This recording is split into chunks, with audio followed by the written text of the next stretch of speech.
order the Parks and Recreation Commission meeting on August 15th, 2024. The time is 7 p.m. Citizens communication. The commission welcomes comment on Parks and Recreation items. Public comment that is made on an item that is not on the published agenda will only be heard by the commission. No formal action, discussion, or comment will be made. Each person providing public comment will be limited to 3 minutes and will be asked to state his or her name and address for the public record. Is anybody here that would like to speak? Okay. Item 3A, approval of minutes. Discuss and consider action to approve the minutes from the Parks and Recreation Commission meeting on June 20th, 2024. We did get the minutes passed out. Did everybody get a chance to read them? Mm-hmm. Any comments, corrections, discussion?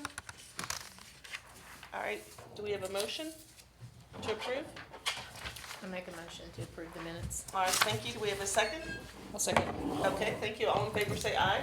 Aye. Aye. Any opposed? All right, motion carries. We will move item 5A, which is a discuss only. Discuss and consider action for the Pflugerville Park Foundation Memorandum of Understanding. Shane. No, it's all you. All right, I'll be Shane for a second.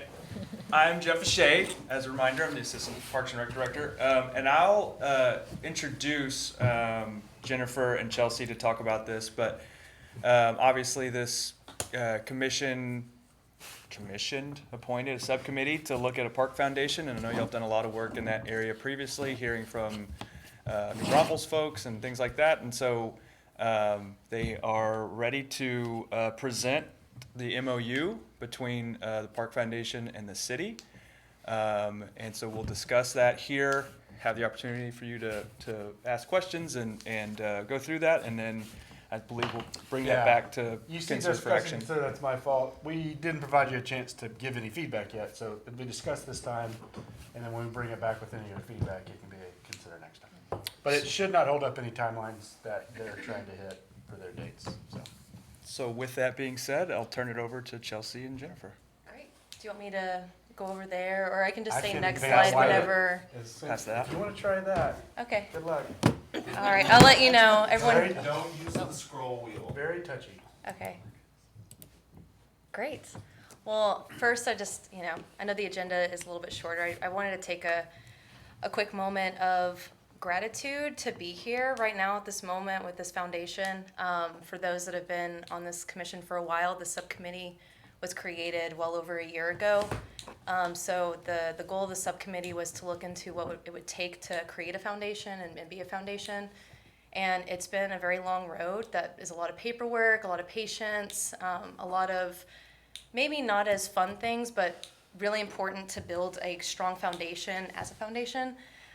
So really excited to be here finally at the fun part. So really, really thankful for my fellow board members that are here listening, with my fellow commissioner who was a part of the original subcommittee. So really, really exciting stuff to be here. So thanks, everyone. Congratulations. Yeah. All right, so for those that maybe aren't familiar with Parks Foundations, what's the value of a Parks Foundation? What's the difference between being maybe a department within a city? So the value of a Parks Foundation is basically a financial support and budget relief for things that maybe the Parks Department isn't able to pay for within their budget. We're able to apply for grants. We're able to receive donations in a way that a city department cannot receive those types of funds. So it's really just another avenue for funding, another avenue for community engagement and community investment into parks and green spaces. Advocacy and awareness, if there are certain policies, certain things that maybe we feel strongly about, it's a way to bring that to the forefront for our community, awareness within our community, maybe in a way that a city department cannot do. Gaining partnerships and collaboration across businesses, other community groups, and also just enhancing community well-being, creating a stronger sense of community for folks that engage with this foundation. So here are some surrounding foundations close to Pflugerville. We have San Antonio Parks, Austin Parks Foundation, New Braunfels Park Foundation, and then I believe that one is the Cedar Park Icon. That's my memory. So to this point, we have met with, as a commission, we met with the New Braunfels Park Foundation. I forget her name, but her presentation was very thorough, and a huge thank you to them for giving us some of their documentation that we could base some of our bylaws and everything on, so that was really awesome. And we've also met with Austin Parks Foundation, and we're in the works of wanting to meet with Cedar Park, since they are also a newer foundation, to learn a little bit more from them. New Braunfels is very, very established. Austin Parks is another league, 30 years, partnered with ACL. It was a very, very interesting meeting, and it gave us very long-term ambitions, but I think it'd be really cool to meet with Cedar Park and learn a little bit about what they've learned as they've been growing as a foundation. So our founding, kind of talked about this a little bit, but we were a subcommittee created by the commission. So we've established our organization structure, including bylaws. We've received our 501 status, so 501c status, so we're officially a nonprofit. We've drafted our memorandum of understanding, which is what we're here to talk about today. And there's been a website created. A huge, huge thank you to Stan. Really appreciate your support in that and your volunteering on that. That QR code there is actually, you can, pull up your phone if you wanted to. You could also just Google Pflugerville Parks Foundation. Yes. Yeah. It's very easy. It's very, very easy. You can just Google Pflugerville Parks Foundation. But that QR code was just, me trying to be fancy. And our acronym is PF Pflugerville PF. So PFPF. For those that. Poof, poof, poof, poof. There you go. So I'm sorry to read to y'all. I prefer slides that are not super word heavy, but this is our overarching purpose that we have agreed to as a foundation. The purpose of Pflugerville Parks Foundation is to cultivate a thriving and sustainable community by championing the development and maintenance of green spaces. Our mission is to enhance the quality of life for residents by fostering environmental stewardship through the creation of vibrant parks, the promotion of sustainable practices, and the strategic planting of trees. Through community engagement, education, and collaborative initiatives, we strive to create a lasting legacy of healthy, green, and sustainable spaces that benefit current and future generations. So that is our overarching purpose. Everything that we do moving forward will be within that purpose, but we also have some more short-term visions. And I feel like all this is important context to understand why we are a foundation, what our goals are, that, are within our memorandum of understanding. So we'll have a slide about that too. But just wanted to give you guys a little bit of an overview of where we're at currently. So goals and projects are really short-term vision and kind of goals are to really think about accessibility and equity in public spaces and green spaces. So within that could be things like giving more places of refuge along our incredible trail system so that they're more easy to use for people of different abilities, different ages, different backgrounds. That could be planting trees, it could be benches. We've also talked to the Parks Department about the possibility of, as we see in a lot of playground spaces, there's mulch, and it does not allow for, kiddos in wheelchairs to access some of the park spaces. So the idea of more of a rubberized surfacing could be an enhancement that the foundation could support the Parks Department in, allowing for just a little bit more accessibility and equity within the green spaces and park spaces. So that's kind of what our short-term vision is, and what a lot of our tailored first projects will be kind of within that realm. So obviously some of our short-term goals, as well as forming community partnerships and building a fundraising program. We're already meeting with really, really fun, exciting partners that hopefully we'll be able to talk about at future meetings. And then promoting a healthy environment through planting trees, native plants, pollinators, of course. Shout out to our, tree subcommittee and our pollinator subcommittee. And then focusing on riparian health within the creek systems that we have. There's already a lot of great work that happens within that, but whatever we can do to help support the Parks Department within that. And then just enhancing green spaces and parks to be accessible for all. And there's a couple bullets in there that were similar to what I spoke about earlier. Chelsea, I don't know the meaning of the word riparian. Oh, riparian, sorry. So a riparian is the green space, the what basically is along the creek, and it helps with water quality.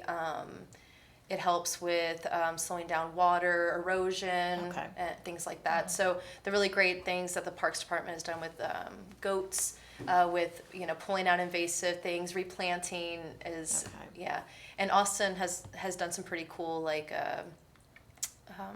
what is it called? Like rain gardens along different creeks that could be really good options for us to look at. Okay. Cool plantings for riparian zone. Pflugerville health. Park's a huge, and Gillen Creek Park are both huge riparian zones. Yeah. As opposed to the old bricks that I do at my house to keep. Yeah.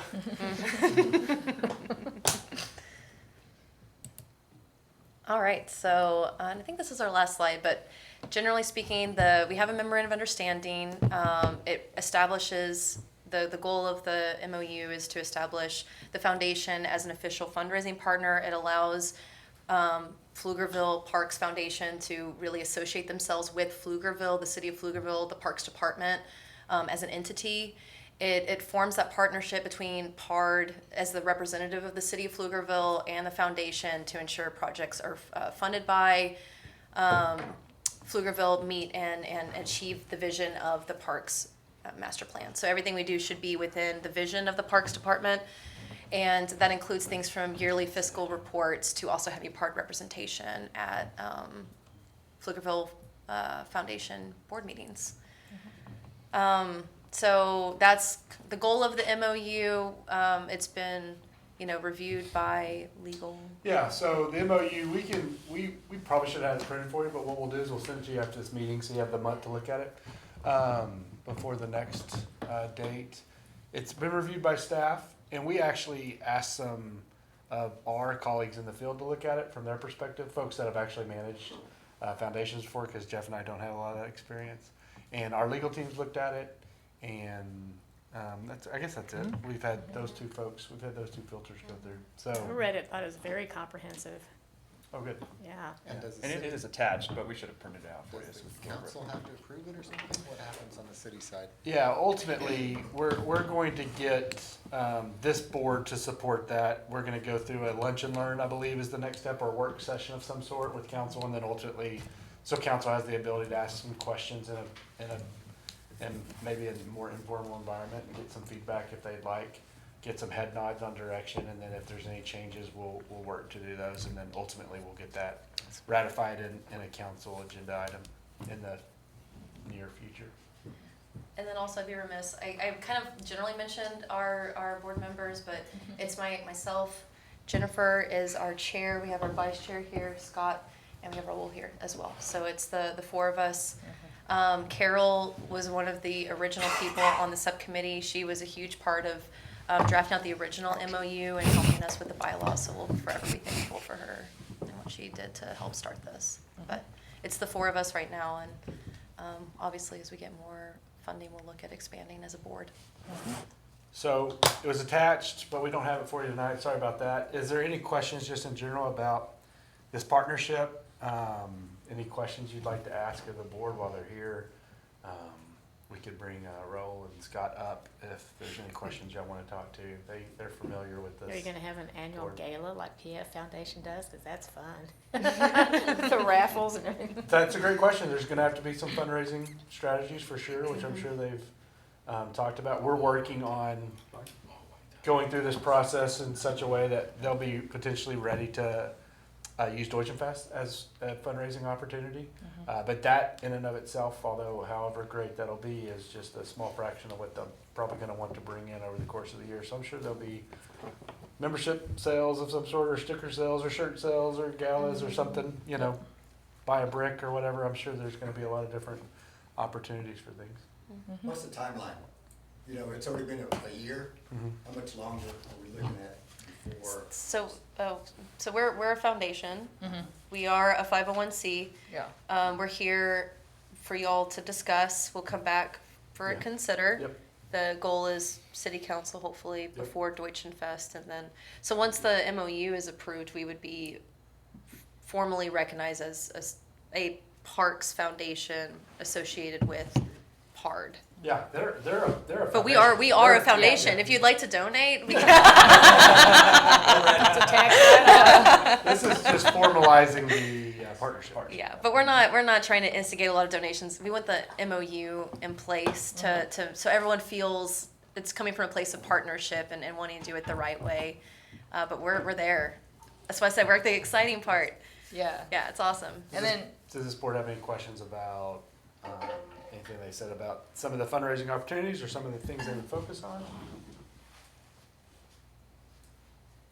well, just a little bit more about our timeline. So we are hoping that Deutschenfest will be our first like real big fundraising event, and then we announce are yourself a little bit to the community. That way. exactly yeah to get ourselves out there, and then we are hoping to plan an event with the community by the end of this year. So we're looking at November possibly, and we have an idea for that. So, Oh, cool.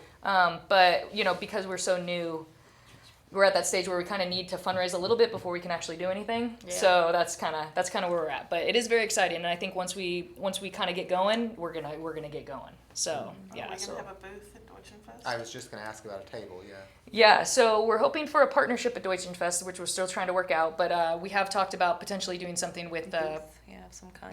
Parks and Rec booth, maybe Yeah. having a little something there, which would be awesome. So yeah, we definitely want to be represented at Deutschenfest in some way. Yeah, The to booth get that we ourselves out have there. for the city booth, we Yeah. can absolutely have folks there talking about that. But what we're trying to do is, Deutschenfest is a really great community festival, obviously. It's 47th annual this year, I believe. But the alcohol sales, the Boy Scout activity, some of those other functions have always been fundraisers for local nonprofits in the community. And so we are working to see, if we can have a partnership where they have the opportunity to sell alcohol at Deutschenfest and really start a fundraising base or foundation that would allow them to have some cash flow to be able to do the renting of rooms or spaces that you need to do for the rest of Exactly. your fundraising. Yeah. So. Where are you officed right now? Do you use? In our hearts. Yes. 10 years. Yes. Send checks to, I've got space in my garage, I'm just saying. We do have a PO box. We do have a PO There you box. go. There you go. PO Go box bank account, and PO within box. all of our hearts. That's exactly. Yeah. Yeah. When we do Cool. advertising, we should focus also on companies that do 501c3 matching. Yeah. Right. Because, if somebody donates 20, their company could match that 20 and Yeah. get 40. That's a good idea. and if I y'all know in a remember lot from of- when Stacy talked to y'all, Stacy was the lady from Oh, New thank Braunfels. you. Yeah, Sorry, Stacy. it was a while ago. Yeah, no, she's great. The foundation obviously is a fundraising. They did a lot of things. I think they're funding one of their park improvements this year. I think their foundation. They're also an opportunity to hold land in trust for periods of time if that ever happens. And so the partnership is more than just. It's a huge portion of offsetting things, but it's got a couple different mechanisms that the city could really leverage and use if needed in the future as well. And I worked for a company that had a lot of volunteer and they actually donated money to the charities they supported, so that's another. I don't work there anymore and I went to shit anyway, but that's an idea in general. Yes, Yeah. Yeah. Yeah, or like It's My Park Day type Yeah. things. I know my company did Yeah, that with but Austin. they would both organize those types of volunteer stuff. employees to go volunteer and they would just donate money. Oh, that's really cool. Yeah, there's a lot of fantastic examples, Yeah. even just in Central Texas, which y'all named, that have been doing great things. They do their own events, even in certain cases, and I'm sure at some point that will be fundraisers for the Park Foundation. But I just want to say, as I came on in March and have kind of been the Really slowed down the contact. process. Maybe. Is this what it's like all the time? Absolutely. It's not just 40 hours a week, it feels like it's 24/7. I text them at 2 a.m. That's not far off. But they've done such a fantastic job of trying to figure out where those park foundations are, now and how they can get there. As Parks and Rec professionals, we're obviously very passionate about Parks and Recreation, and it's really exciting to be at the table of members of the community that are as passionate about that as what we do. So we're really excited to see what comes from this, what y'all are able to do. Like I said, there's some great examples in Central Texas, but y'all have gotten this message from Shane, I'm sure, a million times. We don't want to just be one of the other examples. We want to be the best in Central Texas, and I know that that's the attitude that y'all have as well. So really excited about it. Well, and to build on what Stan said about volunteers, doesn't Pflugerville have, is it PF service that your volunteers, so your volunteers can now volunteer? We would just, once And get that their, and get their community once service that- hours in. relationship's papered up, we'd go to city leadership and see if it's something that could be listed, and if it was approved, we have 40 hours of serve opportunity in a year that we can serve different nonprofits locally, so that'd be cool. That'd be great. All right. Any other questions, comments? Okay, we'll make sure everyone's got a chance to see the MOU too, and if you have any comments that aren't Pass that back. in this process, just make sure you reach out to Lisa and get those comments to us. It's attached to the agenda, Yeah. so that's the only reason I read it. It's the only reason. It's the only reason. The other thing I was gonna say is, I know Let's go to TF, Oh, 4A. she had some. Oh, sorry. TF Foundation, kind of in the beginning, had a weird community feedback of, well, I thought the school district had plenty of money. Same thing will come back with this, is I thought the city was paying for all the parks and everything, and a lot of people don't understand the separation between a foundation and entity, so get ready. A lot of There's people a- don't understand a lot of things. We can go home now. Lisa, before you Yes. move on, to break protocol, I just want to say thank you all for your ear listening. Appreciate your time. And I very much want to thank you, Stan, for everything you've done for the foundation. Yeah. Thank Yep. you. Appreciate it. Thank Thanks, you, Raul. Raul. Bye. All right, item 4A, discuss only, discussion regarding director's update, including information about project status updates, upcoming special events, and staffing. Okay. Jonathan will help. Hello, everybody. Jonathan Hansen, Rec Superintendent. If you didn't see it on all of our social platforms, July was National Parks and Recreation Month. It was a great month, maybe a little hot, could have been a little cooler, but the events were incredible. So we tried to celebrate throughout the whole month. The theme this year was Where You Belong. So we started off with coffee and fuel with free tacos. We did a Wilbarger Creek cleanup. We did floating movie nights, and then we did a lot of social posts highlighting our volunteers, our seasonal staff, rec staff, park staff, admin staff, and then I hope you all got a chance to see the special wrap-up cameo from Joan Calamezzo. If you haven't seen Parks and Rec, the TV show, it's great. She is a character from that. And funny enough, after she sent it to us, she actually said, I love Pflugerville. She was in The Walking Dead, and they did some filming here, and so she said she loved it while she was here. So a little personal connection we had no idea about. Cool. You can see this is when the proclamation was done at City Council. So we tried to have a wide variety of staff there. You'll see some of our seasonal staff, our camp, and our aquatic staff in the front there too. I saw it over there. And then one of the things, it looks like I'm being forced to be at this event.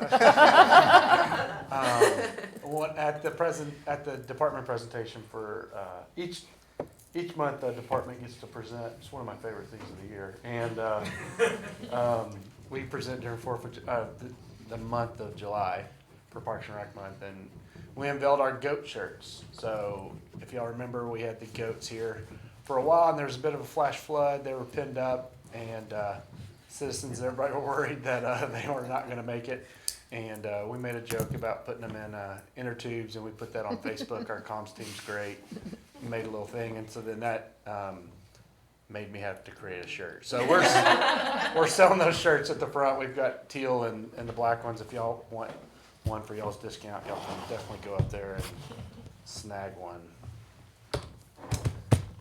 So next up, we've got our reoccurring programs. So you'll see all the same ones as we talked about last time. There's now a Zumba and a Kiddo Kinetics. But then we're also adding a PF Senior Security. So it's essentially cybersecurity for seniors.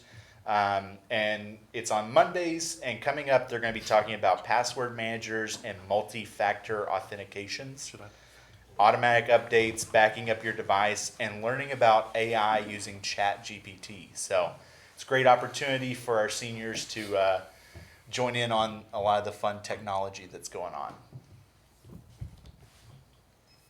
And then we also have a bunch of other upcoming programs and events.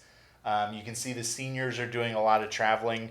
The point of the senior trips is to provide the opportunity for seniors to visit local areas without having to actually put miles on the road, be in a car, those kind of things. So these senior trips for this coming month until the next Parks and Rec Commission saves them up to 146 miles worth of travel. So that's a great program. We'll talk about some of the special events later on too. Next up is the Cardboard Regatta. So this is coming up on 21st? Yes, September 21st from 6 to 8 p.m. at Gillen Creek Pool. It's free, but registration is required. If you haven't been, go out there and check it out. It's You can see adults and kids participate. That looks like Yeah, fun. even if you don't want to participate, just going to watch is a blast. So you have to build your boats out of cardboard and duct tape, and your paddles have to be made out of cardboard and duct tape as well. So paddle as fast as you can before you sink. This is the 4th annual.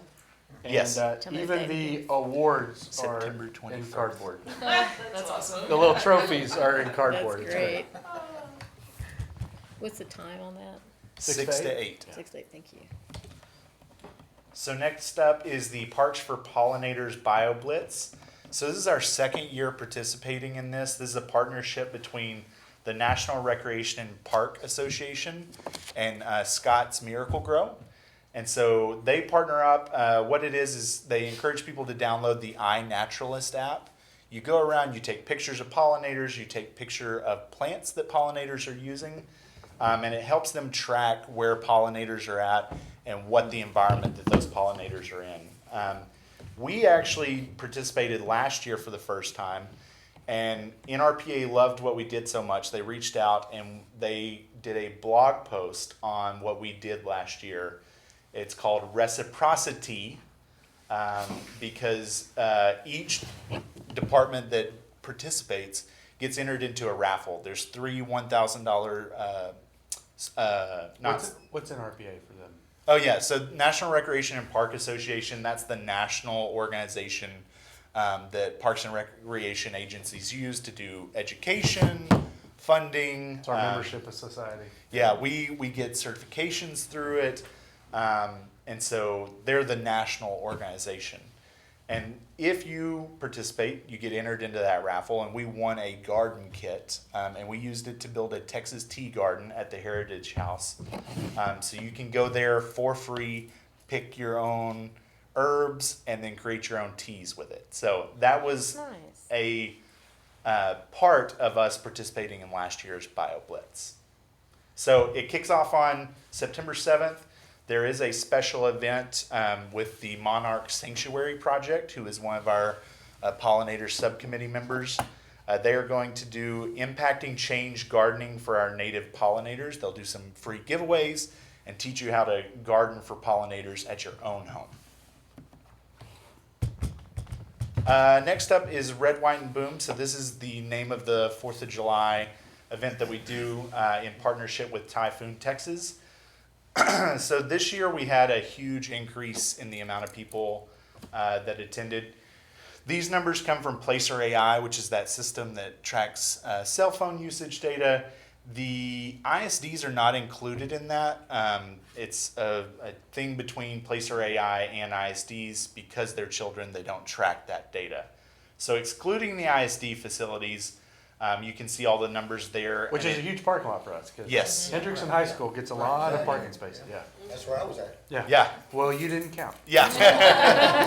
What else is new? So 19,901 then per participant. So we started this partnership in 2021, and so that's been a 25% increase in the amount of attendees that come for that. The rest of the park system was also open, especially the lake. It was very busy. The rest of the park system had 6,900 visits. And you can see that's a 66% increase since 2021 and a 33% increase from 2022. Improvements for 2025. If you didn't see it on the news, there was a misfire. I saw it in person. Did have a boom. Yeah, yeah, boy, heavy on the ever. boom. I will preface by saying everyone is okay. No one was injured or anything like that. You can see on the right, the fireworks trailer was not so lucky. They were able to drive the trailer away, but you can see the kind of damage it does. That's the reason why we have a contractor, and it's not us as city employees doing it. We don't have the experience. That probably would happen a lot more often. So did we get any money back for that or anything? No, or- they had completed the amount of time for their show. It was literally entering the finale Yeah, of the we show. knew it was a finale, and I was like, wow, that was a finale I've never seen before. Yeah, they had hit the time requirement in Got the it. contract. Okay. For our summer update, we our camp served over 1,000 kids, at least 1,000 kids places in the camp each week. Some of those kids are every week, but some of those kids come once, twice, 3 times, and so we provided over 1,000 opportunities for camp this summer. 1,700, over 1,700 participants got swim lessons. We're averaging 45 more visitors for the farmers market each week than we had at this time last year.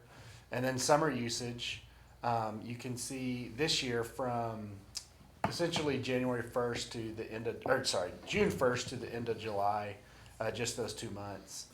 We had we had a little bit over 250,000 annual visits in our park system. And you can see how that's compared to just the last couple of years. It's 15% up from just the last couple of years. So our park system is well loved. Junior and his team get a lot of opportunities to clean up after folks and keep it safe and sound for everybody. But definitely have a lot of folks using us in the summer. Project updates, Gillen Creek Pool. Well, the usage was 300% because it was closed most of last summer. But it got a lot of usage this year. The current park system itself, we're averaging right around 7. The average age of our playgrounds right now are 7 for our 34 playgrounds, which is incredible.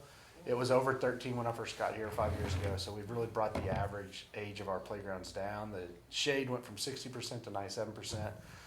We're working on that 100% number. We're working really hard to get the average age of our park system playgrounds at 5 or less, and every one of our playgrounds have 100% coverage. Usage from January 1 to the end of July is over 600,000 annual visits, which is the highest we've ever had in record. Up 3% from last year, up 6% from the year before that, and up 22% from 2021. Are the diving platforms a permanent fixture? Yeah. Yes, at Gillen Creek they are, yes. Interesting. Some of our upcoming projects that we've been working on, so the Gillen Creek Pavilion, the welding has been, the reinforcement that had the engineering concerns has been reinforced. The masonry columns, as you can see, were done at the start of the summer, right before Memorial Day, the Memorial Day ceremony.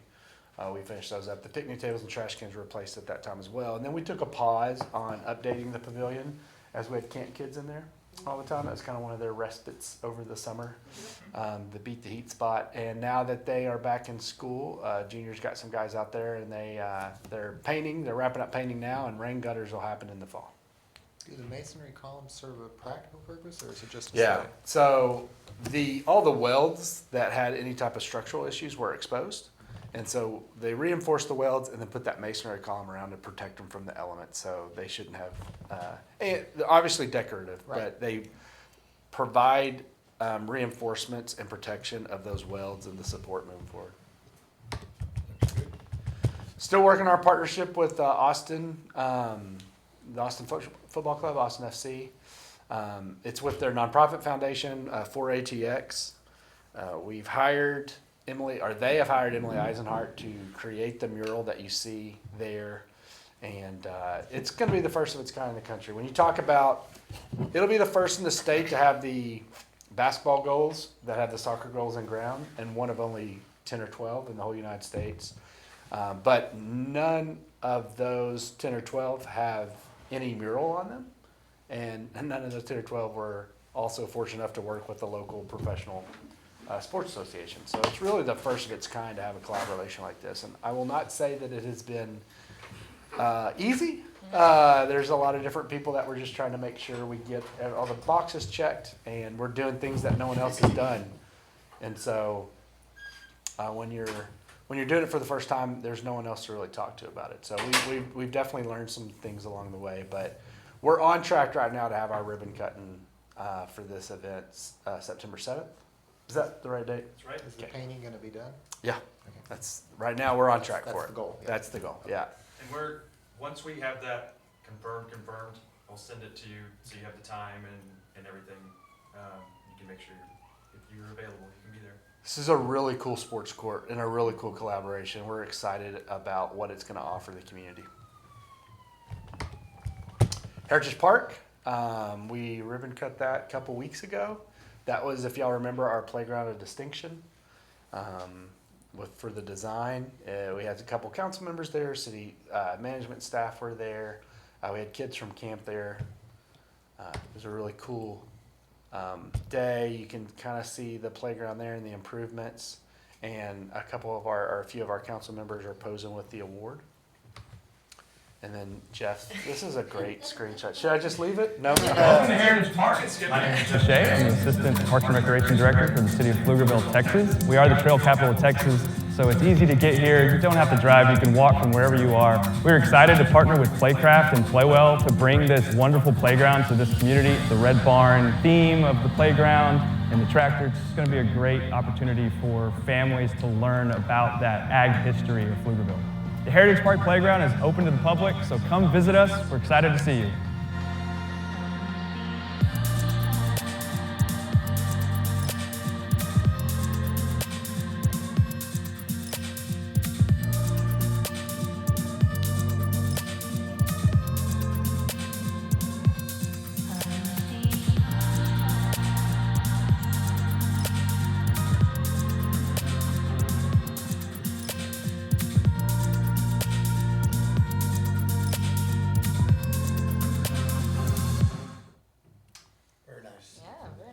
So one of the perks of being selected was that we got a video where you get a shout out on the website, some signage. Someone from the main office was there that day as well. And we're going to have some data through some QR codes and some other surveying opportunities on feedback and usage in the future as well. So. And it'll be in their catalog. Oh, that's right. Yeah, we're going to be in the national catalog. Nice. I thought it was adorable. Awesome. That was Daughter loves adorable. it. We still have one more ag related farm thing going in as well. We're just trying to get it in. Did y'all invite Verna Jean to that? I was really surprised. I didn't see anybody from Heritage House. I don't know. Okay. Next time. Yeah. Verona Park was the playground that we brought to y'all a while back. Gave y'all an update on that. Is a playground that was installed 5 or 6 years ago by a developer, but it wasn't up to our standards. It was something that the neighborhood wanted to see a replacement on, and had fundraised a portion of the purchase themselves to help with that update. So we took that to council, got approval to do an update to Verona Park, and they've got a brand new playground with some shade and a zip line, which they didn't have before. And that is just wrapped up. Everything has just been completed, and folks are getting to play on it now. You said the neighborhood did a fundraiser or their HOA did? I'm sorry, the HOA. Yeah. I see. I would think they're almost one and the same because I don't know. Well, I just Yeah. wanted clarification so you know who to go to. Another improvement we've been working on, Junior and his team specifically, is Wells Point Park. Wells Point was our first sports complex in this city, and if you ever went out there for years, you could see it looked like someone had played soccer there for 40 or 50 years. And we've worked with the R3 Sports, which is the Nolan Ryan group. They're his kids. They're a quality athletic vendor in our state, and they have worked with Round Rock, other cities in the area, including the Round Rock Express, to do their fields. And you can really see the improvements to the fields, the leveling, the really lush turf that these kids are getting to play on. And to the left, you can see the fencing, which is now in line with the sports fencing we have at 1849 Park. We have other improvements coming too in the future as well. So, have spent about $800,000 in that park over the last 2 summers, getting it up to an improved playing level. Other projects, we have Cambridge Heights, which will get a playground replacement, a challenge course is coming in, and the loop trail will go from DG to concrete. And Zola Park, I don't know why they're all going off to the side. They're never gonna let me do PowerPoints again. Zola Park is getting a playground replacement as well. The loop trail will be going from DG to concrete at that location, and we'll be adding a zip line. Where's that park? Zola is our farthest west park. It's a small park in the neighborhood next to, it's along Pflugerville Parkway. Okay. It's just beyond Cambridge. These two are our 2 farthest west. Shane, can I go back to the Red Green Barn Park? I forgot about this, but there's a teeny tiny little water tower in that park that needs help. Sure. Because we've got a photograph, I think it's on City of Pflugerville's website. I know what it is. Mayor's talking tomorrow at the chamber, I think. Meet the mayor. Okay. And it's a picture, and I can tell it's that water tower. It's all rusty Okay. and corroded. You know what I'm talking about? The little small Yeah. one? It's right I mean- outside your office. Yeah. Yeah. Just Yeah. in case you didn't. As much money as we've spent on that other water tower, I know that one was a movie set prop at one Yeah. time that was donated to the park system. right? Oh, really? I don't think it's gotten the rehab that others, because there wasn't anything to Paint. rehab, I guess, at some point. Paint. Paint on it. Yeah. Okay. And because it's not a working water tower, so it's just, Sure. I Yeah. don't know, just next to that shiny new playground. Yeah. What are we thinking? Pink, purple? We'll workshop it. I'm not a designer, Okay. just a creator. There's the pink house. That's right. There you go, right? We No, have I the know green who red lives barn. there. We'll We're have not the touching blue that one. pink water tower. She's my hair cutter, we're not touching that. Permanent events that we've been working on. We've got the para endurance triathlon that's been working with the city. It's a triathlon for Paralympic athletes, and we're trying to make sure we get that across the finish line if possible. The Fear Haunted House, which was previously done at the Gin Track, this year is going to be at 1849 Park, and we think that would be a good spot for it. And then the Spooky Sprint, which I will not be participating in. And then we've done 31 special event permits this year to date. I think we did 12 last year. So we're permitting more events now that we got that special event permit process that was approved by council 18 months ago or so. We're definitely seeing more and more people doing events in our community, and we're permitting those when we can. And so the opportunities to get out and be involved in the city is growing for sure. Jonathan? So this coming month, we have Rock the Block. So if you remember, this is a new downtown event that we started in, what was that, July? Or June? June or July, one or the other. June. Yeah. And it's a little bit different theme than our Music in the Park. Music in the Park is more family type themed. This is more of get a babysitter, come out to downtown. It's more kind of adult themed. So the band that we have coming up on Friday, September 13th, from 8 to 10 is Learn to Swim. It's a Tool cover band. And so come out, it'll be a great time. Our local downtown breweries will be providing drinks as well. So come out and enjoy it. And then we also have our Music in the Park coming up. So once again, this is more family friendly. It's at Pfluger Park, September the 22nd from 5 to 7 p.m. So it should be a great time. It'll be Bitty Bitty Banda. So. Cool. And then we have Deutschenfest. So there are some big changes coming to Deutschenfest this year. We can give you more update in the future. Yeah, this is just some details that we can share now. So it will be going from a 3-day event to a 2-day event. So October 18th and 19th. Don't worry, the community fair and the fun run are still going to be a part. They're going to be an even bigger part because we are moving them to Saturday morning. So it will be the official kickoff of the Saturday morning of Deutschenfest. They will be able to run and almost be able to run right into the Deutschenfest at Pfluger. It'll still be at Finnig. We are in negotiations with regional and national known artists. And so we are looking to try and book a bigger name this year.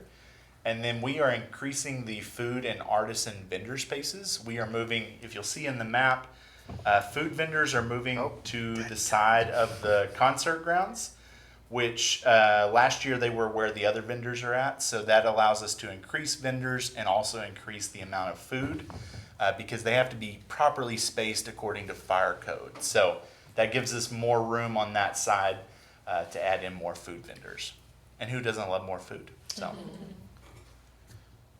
Oh, vendor applications are open. So if you or someone you know would like to apply, send them to deutschenfest.com and they can submit their application to be a food vendor or an artisan vendor, and then eventually we'll open up the community fair vendor applications as well. And then athletics update. So fall season has come upon us. Each year we have a process that was approved by council, a field allocation process. So essentially these groups apply in the month of June. Our staff spends July trying to allocate as many fields for the amount of hours that we have available. This gets harder and harder, I'll be honest, to do each year because we have more and more organizations with more and more kids wanting our fields. And those fields, they don't get much bigger than they are right now. So this year we had 12 organizations who applied. We were able to allocate 8 of those organizations. They submit their roster numbers, and so we are allowing 5,608 resident participants to play a sport here in Pflugerville. And overall, including non-residents, that's 9,154 participants. So we're serving almost 10,000 people with just the athletic fields that we have. And that usage started this week. So if you've seen Cameron Road be busier, it's because 1849's out there and everyone's using it now. So. And that's it. All right, I have to take a 2-minute break, so if she wants to take over, that's fine. Yeah. Drinking, that's where I'm going. Yeah. You want it? You want I haven't done. Do I need to sit over there? Or can I sit Come on. Come on. It'll be my first time. I have to hold my hand a little bit. That's right. All right. Don't get too used to it. I know. She's so diligent. All right, so we're going to move forward with 4B, discussion regarding Old Town Park updates. It's a discuss only item. All right, we've got some exciting stuff for y'all tonight. So this is kind of an introduction to y'all to the Old Town Park Master Plan process. So Old Town Park is the park right across the street from the historic water tower, Pflugerville Water Tower, which, you know, obviously, as we already have discussed today, did receive some refurbishments recently. It's a, you know, obviously a decommissioned water tower, but it's still a really important part of the Pflugerville skyline, the Pflugerville community. And so this process, I don't know, it was Old Town Park, one of our oldest parks. It sure looks like it. It sure does. So, yeah, this area certainly needs some TLC, and we truly want to make this spot what it is to the community. So obviously that that water tower is used in a lot of different things. It's a really important pillar of the community. It's even on his shirt right over there.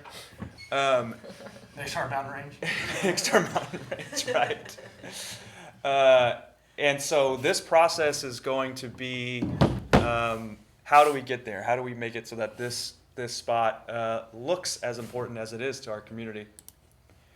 So just as kind of an overall view of this property, so Old Town Park, can I move this around? Yeah, Old Town Park officially is this plot right here. And so we'll be looking at how do we program all of this together. Obviously, it would be some sort of linear park, but how do we get as creative as we possibly can with making this, kind of the icon of our community that it is, kind of expanding on that. It's about, well, when I measured it earlier, it was 0.9 acres, but I think with some right-of-way and things like that, it ends up being around 0.8 acres that we've got to work with. So, working on this project with us is BRS Architecture, who you'll be a little bit familiar with because they're the group that is, among others, but designing our recreation center. But we've also commissioned TBG Partners to work with us on this project. So BRS is obviously really big in the parks and recreation space, not quite as much in the park space. This is something that they're almost kind of, crossing their line to assist us with because they want to work with Pflugerville so much, I think. But TBG Partners is known for some of the most spectacular park spaces across the country. Not just in Austin, but they have done some spectacular spaces in Austin. So this is just a small taste of this, but this is Skyline Park at Easton Park. I think Easton Park is the name of the subdivision. This is in southeast Austin, brand new, but this is a 3-acre piece of land that they turned into one of the coolest play spaces that you'll ever see. And then if you're familiar, this is Alliance Children's Garden, right across the Lady Bird Lake from downtown Austin. So what you kind of get from this is that this is not, they do not do typical playgrounds. So even something as spectacular as what we just did with Heritage Park, that's not what they typically do. They come in and make a fully immersive play space for the community. They take in multi-generations. They do a great job of incorporating things for teenagers, which is the most hard thing to program for in Parks and Recreation. So we have brought on as good of a consulting partnership as we possibly can for this. Have So- they seen the Stonehill plans? Have I? Have they seen this cool, are they part of that? They're not part No. of our, oh, you talking about the multi-court? Uh-huh. No, they haven't seen it. I don't know if we haven't sent them anything. So the exciting part about this for you is this is your official invite as the Parks and Recreation Commission to be on the Old Town Park Master Plan Steering Committee. So you will do that. Yes, more meetings. Yay. So you'll do that with the Planning and Zoning Commission. We are starting here pretty soon. I will talk about the timeline maybe next. No. Okay. So this is from TBG and from BRS, but it's a lot of words on the screen. But this is kind of our goal for the Old Town Park Master Plan. What are we trying to accomplish? And I'll really just read the first one. So we're representing you are going to be representing the Pflugerville community during the reshaping and reprogramming of Old Town Park to bring extraordinary experiences, fun, and learning while creating a destination for Pflugerville residents to gather and be together. We want this to be a space, and obviously with a small space, we're going to have to figure out some of those logistics of how do we bring that. But we want this to be a place that people are going and taking their kids, they're playing, they're going to take Instagram photos. We want this to be a spot that when someone is visiting maybe downtown, they are making sure that they are going to Old Town Park. Round Rock did a pretty good job of programming around their water tower. Like I said earlier, we are going to be the best at doing this.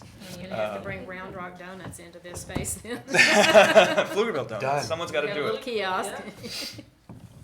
So we'll consider possibilities for partnerships for this project. The executive steering committee will meet regularly, and we'll talk about that here shortly. But you're coming up with a big picture vision for, again, not just some park improvements, but we want to really think outside the box and lean on those professionals that we've brought in that have done just that in places across the country and come up with some extraordinary park improvements. So this is the schedule. This is a pretty tight timeline. It's a pretty small park, so I think that we can do it. So we had a kickoff meeting in June, and TBG actually, well, we drove. So I guess we took TBG on a tour of TBG facilities. So we went and visited Easton Park. We went and visited Alliance Children's Garden. But they also did Peace Park, if y'all are familiar with Peace Park in Austin. And we visited another. But they've done, like I said, stuff around the country. But particularly in the Austin area, they have done some of the most dynamic and beautiful play spaces in the country. So we met also with did them. Lady Bird, something out of Lady Bird. Yeah, they did. Yeah. We didn't visit that, but they did. So the first workshop, and these will be outside of regular meetings, we'll have 3 workshops. Let's just skip to the schedule. So workshop 1 is September 11th. So after this meeting, we'll send a calendar invite for y'all to join us for that from 6:30 to 9. I will tell you, with this group, do plan on it going until 9 because they will want to talk, and that time will go by really quickly. We had an all-day work session with them to talk about this park, and it, you know, like I talked about earlier, we're a group of passionate Parks and Rec professionals. They are a group of passionate landscape architects, and so it'll be a really exciting 2.5 hours. Workshop 2 will be October 16th, and then I think this is somewhat, if needed, workshop 3 will be November 13th, so we'll see how far we get along in this. We will have a workshop with staff only. How do I go back? And all those are You on just tell me. Wednesdays, looks like. Correct. Yeah. And so part of this process is also community engagement. So we want to make sure that we're engaging the community through the P&Z and the Parks and Rec Commission, but we want to make sure that we're getting some community engagement. I will tell you, our initial, the things that were thrown out were to have some community engagement meetings, public meetings in the evening. And coming off of the Parks and Recreation Master Plan, and one of the things that staff did really well in working with that consultant we're going to meet people where they are. We're not going to have them come into a stale meeting where they may not show up and they may not give us quite the feedback we want. So our 2 public engagements are going to be at Rock the Block in September and at Deutschenfest. So we'll have some similar engagement like we did for our Parks and Rec Master Plan, which had over 30,000 touch points. We won't quite have that timeline, but our hope is that we can reach as many folks at those 2 events as we can around the community. We'll make sure that people know that those are going on. So if they want to come out, if they want to provide engagement, maybe they weren't planning on coming to Rock the Block, maybe they will now. So we might get some crossover attendance there. We're building a pretty cool visual.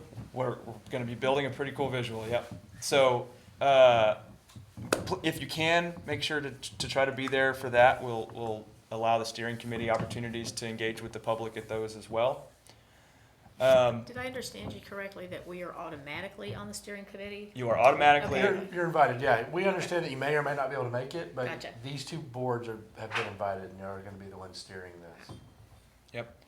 And we do ask, it's pretty important to our consultant groups that you try to make each one. So I think we can probably work around if someone can only make it to one of these, the other 2 don't work. But Meetings will be here. meetings will, We'll send that to you. yeah, we'll Okay. send that information. Because of the size, it may have to be in a different room, since we have P&Z and the Park Commission. And then, like I said, it's on a pretty tight timeline. It doesn't need the time that our master plan did for the entire department. This is a pretty small park, so our plan is to get that to City Council in the first of the year, so that'll be in January, and then to have that master plan report delivered in February, and so that we can kind of get rocking and rolling on this project.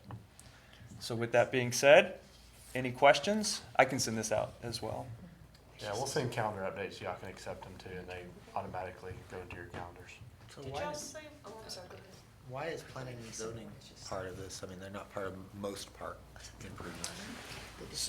Yeah, they're not part of most parks, but they are part of like the land use plan and the Aspire 2040 plan. And Is it just because this one's so iconic? yeah, and absolutely. That's exactly Just want to right. make sure that we're thinking more than just, parks are very important, but they're sometimes not the only gathering places a city has in its portfolio. There's also plazas and downtowns and other things, and so we're just trying to make sure this is completely. And a phrase or a word you've probably heard a lot more recently than in the past is placemaking.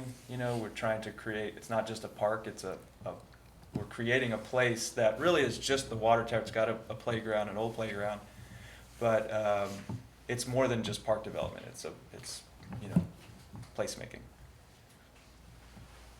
Did y'all say where this park's going to be? It'll replace Old Town Park. It'll renovate Old Town Park and the water tower. It'll be the green space that. Okay. So Yeah. that Where is, are we? So Pecan is right up here. This is like 2 blocks south of Pecan from downtown. Okay. I can't see the roads. it's Yes. Pfluger, right, Emily? Pfluger and like Second, I believe, is the Old Town park, and then the old historic water tower is obviously just the plot of land right across from that. Will anything possibly happen to the water tower, like adding lights or Yeah, I think those types of things are all. on the table? Well, it's getting lights already. It's already getting lights. That just got approved by Oh, council last okay. month. Yeah. like spotlights or like LED lights. LED lights that can Fun. change as needed okay, and fine. Because I mean Yeah. the definition of lights is a little different for be like, maroon. artistic lights. LED. Turn it maroon when I like Anna it. beats UT in Yeah, November. I like it. Yeah. Like what you're doing. LEDs that are better than the ones that Round Rock put on theirs, right? Better Say- than the LED, yeah. Yes. Better than brown lights. Better than round rock. We'll plaster that on the water tower. Better than round rock. Water tower, community impact, shade art. All right. Anybody have any other questions for Jeff? All right. Thank you. All right. Thank you. Get out. No, urban forest, we got Dave. Should have 6A. Yeah. Yep. 6A, Tree Care Advisory Board, discussion regarding urban foresters update. Get in where you fit in, buddy. How's it going, everybody?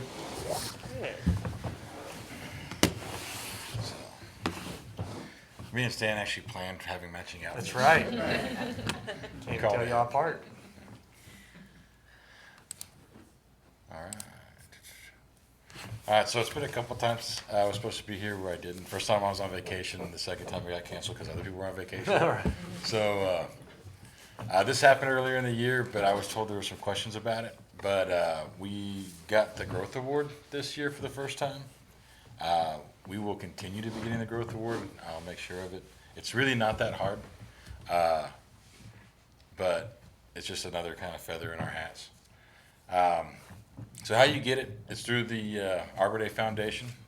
So in addition to, you have to qualify to be a Tree City USA, which we've been doing for, I guess, 17 years now, I believe. Yeah, it's up there. And then they have 5 different categories, and there's things you can do within these categories, activities you can do within these categories that get you points. You need to get 10 points to earn the Growth Award. And then they set the program up in a way to try to get urban foresters and cities just to continue focusing on the urban forest. So these are the 5 categories. It's building the team, measuring trees and forests, planning the work, performing work, and then I forgot to capitalize the C. It's fine. The community framework. So I just checked it earlier today. We're already at 42 points. So I'm not going to submit everything for those 42 points, but I probably will submit enough to make 15 to 20 points just in case they reject a few of them. But, Give us the Super Growth Award. Super Growth Award. That's for the beard. So I did trim it up, a little more professional. But if we get it 10 years in a row, I can't recall what it is, but then they give you kind of like a bigger deal. I think maybe the pendants may be just slightly bigger. No, but there's a name for those cities, so. And how many cities are growth award? There was like 17 or something in the state? I meant to look that up. It was in the teens. Yeah. It might, that was as of last year, so now that everyone's got all their stuff back, there might be more now. But yeah, in the state of Texas, we were within the teens, so. All right, so educational programs, again, since I haven't been here for a while, this was kind of a big thing. At the last city I worked at, I think that was a huge gap that we didn't really fulfill in the urban forest program, so I really wanted to fill that here. So stuff that I started last year, the Little Forester story time at the library, it's gonna be a lot of fun. We get to sing songs and read stories. I don't. I tried, yeah. Can't imagine that. I even came up with a version of Head Shoulders. It's called Roots, Trunks, Branches, Leaves. I showed it to the youth librarian. She was like, "That's really interesting." She used it. She played around with it, but she sang it. She didn't want me to sing it. I don't know if I'd be too scary. It's for ages like 8 and under, so maybe a big hairy guy. Probably not the best thing. Adopt a Tree. No one took me up on this last year, but it was an attempt to get in with the ISD and basically take the kids for classes and have them, we'll walk around campus, have them adopt a tree, collect data on that tree, and hopefully they can see that tree progress, throughout their time for whatever school they're in. It would definitely be adjusted for age groups, so like kindergartners, it's gonna be like, what does this tree feel like, But 6th graders, middle schoolers, we probably actually use actual forestry tools, measure them, things like that. And then I think high school kids are just too cool for something like that. But maybe high school clubs or something. Is there anything in the curriculum in the ISD to become a forester? I don't believe so. There is a, Like a career track? Path? No, I mean, And then you get credit for what you just said. jail time, rehab. What'd you No, go through? no.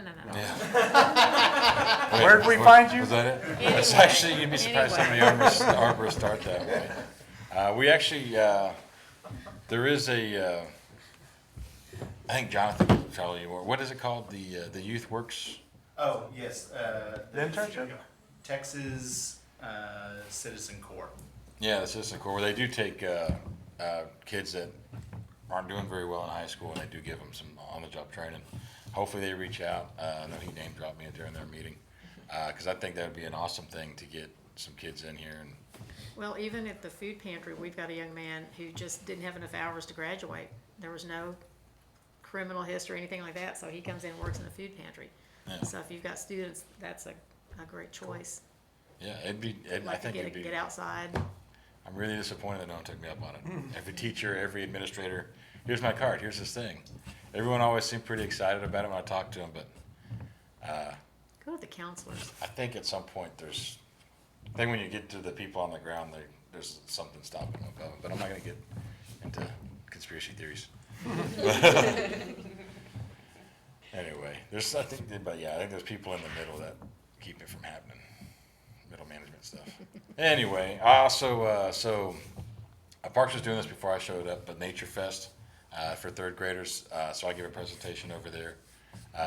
We're going to do that again this year. It was a lot of fun. I did Tree ID last year. Again, kind of like Adopt a Tree. We went around, learned how to take data for trees age appropriately. We were actually right next to our environmental science folks, and they were doing water invertebrates, and they'd go and get samples out of the water. So when I had my group of kids and we were doing Tree ID, one of those kids pulled out a turtle, and I lost all my kids. So I went over there. But it's okay. I guess that's fair. And then this is something that's ongoing. I probably need to compile all of this, how many times I do this. But everybody in the Pflugerville city limits gets a 100% free arborist consultation. I can't give them anything material, but I can definitely talk to them and see what's, kind of give them advice. I have sent samples off, foliar samples, for people, it costs $35 and it lets me know what's going on in that neighborhood. So, if we have a park nearby, I'd really like to know if someone has oak wilt. You know, even though I can't treat it for them, I can send those off to samples and, little things like that. New this year, we've been doing tree walks every other month. That's actually where this picture was taken. That's from our last one. So we had 9+ dog at this one, at the world's friendliest seat around, the hugging tree. And but we've had that. I think the first one we had it was 10 or 11. That's actually a really good group for something like that. And actually, if we were to take on any more than that, if we started getting 20 people show up, we'd have to start limiting who could come and have a sign up. So that's good. And then the Citizen Foresters, I really wanted to put it, I'm actually really proud of this program. I don't want to put my foot in my mouth because it could be a total flop when it actually happens, but we basically, it's a 2-day program, about 15 hours worth of curriculum, and we'll have people come in and learn basic tree maintenance, learn basic tree science. And the idea for this program is I'm gonna kind of let them decide what they want to do with it. Other cities and organizations that have had citizen forester programs, sometimes they come in with a lot of requirements. You're required to do so much volunteer time afterwards. You're required to pay something. There's these requirements, and I always thought that kind of took away from what my ultimate goal is, which is to have a more informed public that can advocate for our trees. So I would love it if everyone who graduates shows up to every volunteer events and can lead groups for planting events. That'd be awesome. But if all we get is a more informed public, I'd be happy with that too. So, but I was expecting maybe 7 people to sign up. We had 23, but one person did back out, so 22 people sign up, which is pretty impressive. Again, it's our first year, so as we do this, it might trickle down. But Has the class already happened? no, we're having the first one in September 28th, the last Saturday of September, and the second class is going to be on the second weekend of October. And I'm going to see what their availability is. We might do a graduation before Arbor Day, and then that would kind of trick them into coming and help lead planting crews. So, Invite them, not trick them. Invite them, Invite yeah, them, that would be So I'm going to hold their highly coveted citizen forester certificate. We're printing it on the good paper, the resume paper. So Since you have this picture up, is it not bad to have those roots showing? I was thinking the same thing. I was gonna ask you offline. My tree's doing that same thing, all those roots Yeah, showing. I've always wondered What do that. you do about that? no, it's not bad at all. Those are It structural doesn't roots. hurt the tree to have exposed roots? No, not like that at all. Okay. Yeah, those are Wow. structural roots on the surface, so those help with a lot of stability. The feeder roots are going to be. I got so much stuff in my office I should have brought. This is the part of the job I really like. So the feeder roots, they're going to be the small hairy roots that you'd see if you pulled out a sprout. Oh, yeah. So these ones are all structural. They're moving nutrients, but they're not really absorbing a whole lot of them. So, but the only reason they're exposed is just because that ground's eroding around it. Right. This is actually a really good example. People all the time, when they see stuff like this, they assume the tree's causing the erosion. It is 100% not causing the erosion. In fact, it would be significantly worse if that tree wasn't there. So that's actually slowing it down a lot. This is in a riparian area, so whoever asked about riparians. So yeah, we'd have a lot of sediment that going into the creek and everything else. With that word, I like that. So, but I yeah. was just about to say it too. I was like, that's what it helps. It's riparian. So, but if it's in your yard and you're worried about tripping hazards, there's nothing wrong with bringing in some mulch. Try not to cover the roots entirely, but you can definitely bring it up to the top. So, Okay, we need to have a full lesson, I can tell right now. well, we're doing the citizen foresters in here. That's just the opportunity for you. So registration is closed, but we'll make exceptions. No, I'm glad you said that, because it would be my temptation to buy 5 or 6 bags of mulch at Home Depot and cover up all of that, thinking Yeah. that was a problem. And as long as you don't cover them up too much, for the situations like this, I say bring it up, just to the edge of the top of the roots. Okay. One of the biggest things that we have, oh boy, all right. How much time do we have? Well, it's real important whenever we're talking about mulching and planting trees, that you don't ever put too much on top, because the roots and the trunk are two different organs. Trees are complex organisms, and just like us, a little bit less complex. But like our heart's really good at pumping blood, our lungs are really good at moving air. They don't do the other thing very well.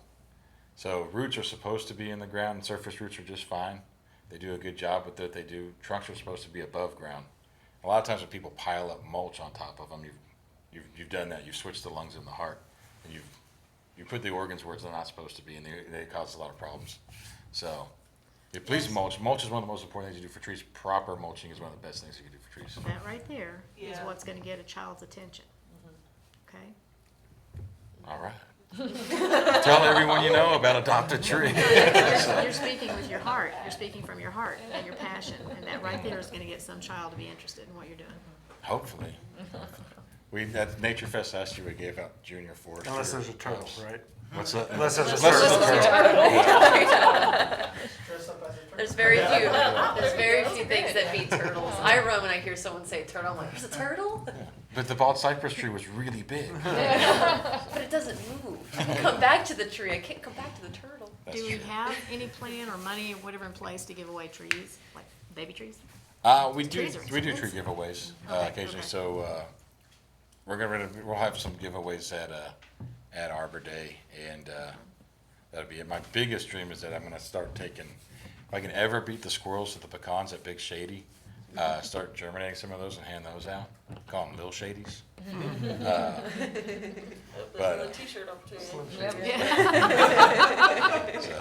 But it's hard to beat the squirrels, like, especially last year. It didn't. They looked like there was going to be a pretty good crop, but then the drought kind of got it, and then the squirrels got what was left over. So I have a few dogs that could help you with your problem. The squirrels or the Yeah. pecan? Yeah. anyway, I didn't mean to go into a lesson about trees. No, it was Unless interesting. y'all want to that's learn cool. more It's- about It was trees. interesting. That's cool. All right, so Arbor Day's coming up. I've submitted a packet with our comms department to get that start pushing out. I designed that flyer, so comms has that flyer for approval, which means it'll come back looking way better. The new comms team's really good at making things look better and thinking about stuff I never would have thought of. So, but we're partnering with the Central Texas Woodturners this year. It's gonna be pretty cool. They're gonna bring out lathes and make little lathes, and they're gonna make custom tops for kids. So hopefully kids are still into tops. I'm gonna get one. So then some of our rec staff's gonna be there with markers and stickers and stuff. They can decorate them. We're gonna do it at Pfluger Park. I've been asked why Pfluger Park, because there's a lot of trees there right now. One of the biggest reasons why Pfluger Park with a lot of trees is that just a few years ago there was a lot more trees. So we're kind of at the point, Pfluger Park's kind of at the point now where the mature trees are gonna start, we're gonna start losing them a little bit. There's gonna be a little bit at times, it's gonna be gradual, but 30, 40 years down the road, we might not have any trees there. It's still probably gonna be a destination park. We still wanna keep shade there. So, and that's pretty common with trees, with park development. Everyone wants to keep the big trees and get rid of the little trees, and then you run into this, what we're having now, where if we don't replant, we're gonna just lose the whole canopy eventually, so. But that's the biggest reason I wanna do there. Second reason, just to give Pflugerville some more rights to brag, if we can get 25 labeled trees of different species, we can actually make Pfluger Park an arboretum officially. We'd have to apply for accreditation, but I think we can easily do it. So we've already got a few marked out there, but we're gonna be doing it. So we're gonna be doing it the last weekend of October. Texas Arbor Day is the first weekend or the first Friday of November. I would really like to get this to be consistent year over year, like we do our second weekend of November. The reason why it's the last weekend of October is because the Central Texas Woodturners had a scheduling conflict. That's what they had to do, which is going to make it a lot of fun for juniors guys because that's 1 week after Deutsche Fest. So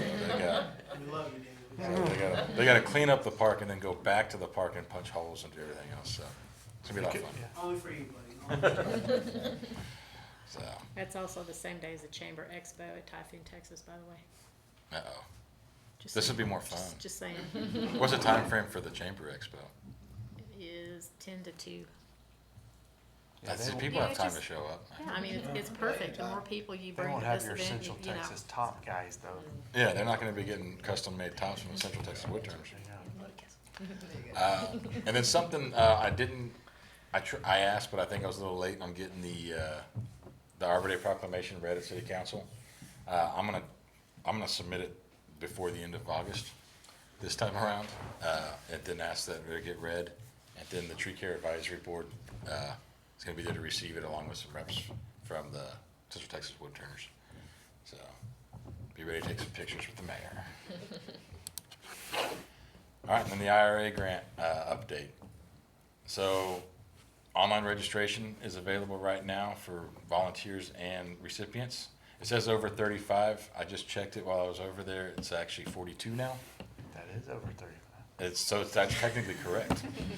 So, it's definitely more than one. So we're gonna start. The first date's gonna be November 2nd. Second date's gonna be December 7th. Then we'll set some more dates in the spring.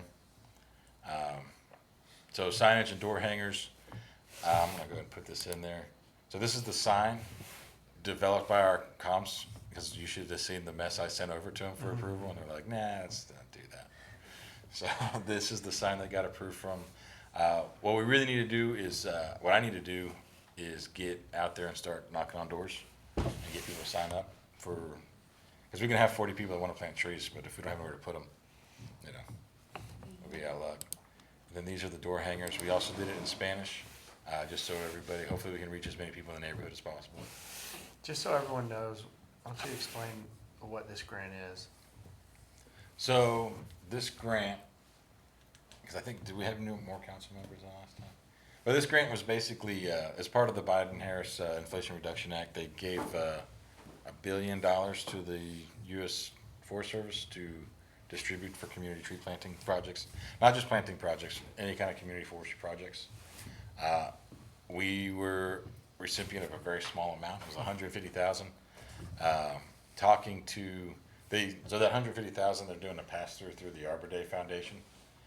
So talking to the rep from the Arbor Day Foundation, they're like, you should have asked for more and contracted this. And I was like, shut up with your really smart ideas.